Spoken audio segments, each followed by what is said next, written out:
Barka da zuwa Hujja News TV 24 mai kawo muku labarai masu inganci. Jama'a barkanku da ƙara kasancewa da mu a daidai wannan lokaci. Rahotanni daga jamhuriyar Nijar na cewa Algeria ta koro dubban 'yanci ranar Nijar zuwa ƙasashensu. Nijar sun ce 'yanci rani fiye da 2,000 ne suka isa garin Agadez da ke arewacin ƙasar bayan da mahukuntar Algeria suka tasa ƙeyarsu zuwa ƙasar ta Nijar.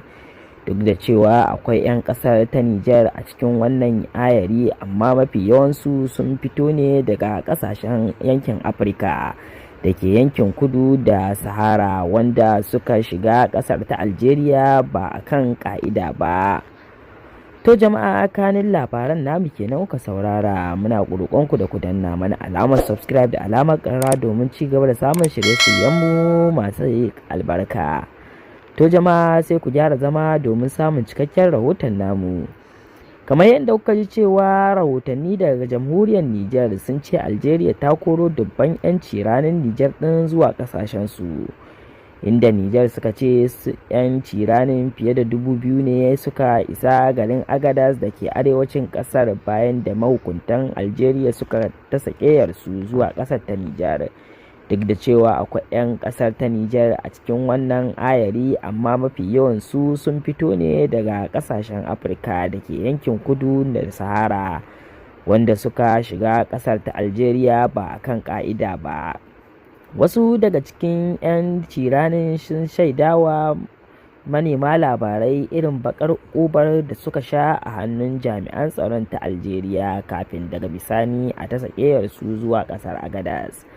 Hukumar da ke karɓar 'yan Nijar da aka koro daga wata ƙasa ta ce dukkanin 'yan ciranin su 1,800 ne da Algeria ta tasa ƙeyarsu zuwa ƙasar ta Nijar. Na samun kulawa da ta dace, ko da yake mafi yawancinsu na cikin damuwa.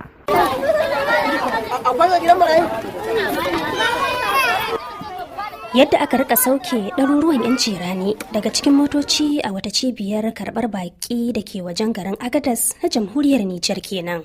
Wasu daga cikinsu sun shaida mana irin mawuyacin halin da suka shiga kafin isowa Agadez. Kiya mun zuwa iya wuya, ana biye da ni a guje, akwai wani dan rami gaba na ban gani ba, sai na fada ba tare kariya na. Ni har su mama nayi wannan warin na cikin ɗakin da aka samu na cikin sijin din wannan, wallahi alje akai wahala. Yara ban riguna, matan ma haka suke bin mu da gudu. Galibin 'yanci ranin sun ce sun fuskanci musgunawa da cin zarafi a hannun jami'an tsaron kasar Algeria da ke farautar su. Za ga mutum ya daga bitir ya duro wani, in ka faɗin kari ikon sa na Algeria idan ya zo kawai ƙara bugun ka zai da motar shi, idan ka mutu kawai ɗauka ka za a jefa ta motar. Mutum wanda aka taka a gaba na kiri da muzu na rantsa da lafi 10. Hukumar da ke karɓar 'yan gudun hijira da aka koro daga wata ƙasa ta ce dukkanin 'yanci ranin su 1,800 da Algeria ta tasa ƙeyarsu na samun kulawar da ta dace, ko da yake mafi yawansu na cikin damuwa.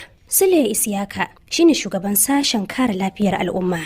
Duka ana ɗaukar nauyin shi bisa kan abincinsu da ruwansu. Duk wanda ya je kai dai kasan wani ba cikin ka'ida ba, kowa ya san da akwai matsala. Duk da dai haka nan wurin can ma da kwai dai kungiyoyi masu kula da kare dan adam suna magantawa bisa abin da ya kamata a yi da abin da bai kamata ba, vraiment a yi ma dan adam kowane ne.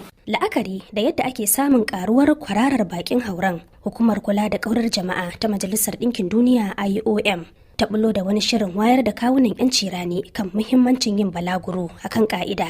Azawa Muhammad jami'in yada labarai ne a hukumar ta IOM. Muna fatakar da bakin haure wannan migration wadda ba ta kai ba ta kahuwa ba ta da amfanin komi. Mutane suna bin Sahara, mutane suna bin teku, duka suna zuwa suna mutuwa ba gaira ba sabari. Su ma kungiyoyin da ke kare hakkin 'yanci rani sun bayyana damuwa game da yadda mafi yawan lokuta matasa ne ke jefa rayukansu a wannan hali. Amadu Umaru na kungiyar Exodus da ke fafutuka a wannan fage. Hanyoyin da suke bi ba hanyoyi ba ne ingantattu wanda aka saba bi. Suna biyan kuɗi da dama saboda a yi kewaye da su. Kuma mun hango cewa ta gwamnati kamar ta ɗan janye kaɗan daga cikin ƙoƙarin da take yi. Hukumomi a Agadez sun ce a halin da ake ciki akwai baƙin haure 5,000 zuwa 7,000 a jihar da ake nema wa mafita tare da sauran abokan hulɗa. A Tahir Adam shine sakataren fadar gwamnan jihar Agadas. Sai aka waye gari 'yan bakin haure ga sai da sha sun wuce 5,000-6,000 sun taru cikin wurin don rayuwar ta zamanto tana da cikas da yawa. Abokan aikin namu don sun tattaru kowa dai ya ɗauki fannin da ya kamata ya ɗauka a taho da su cikin Agadas kowa a maida shi inda ya kamata a maida shi. A kwanakin da suka gabata, Majalisar Ɗinkin Duniya ta buƙaci sojojin da suka kwace mulki a jamhuriyar Nijar da su bayar da dama a shigar da kayan agaji domin tallafa wa ɗimbin 'yanci rani da kuma 'yan gudun hijirar da ke rayuwa a sansanoni daban-daban da ke cikin ƙasar. Shamsiyya Haruna, Radio France International.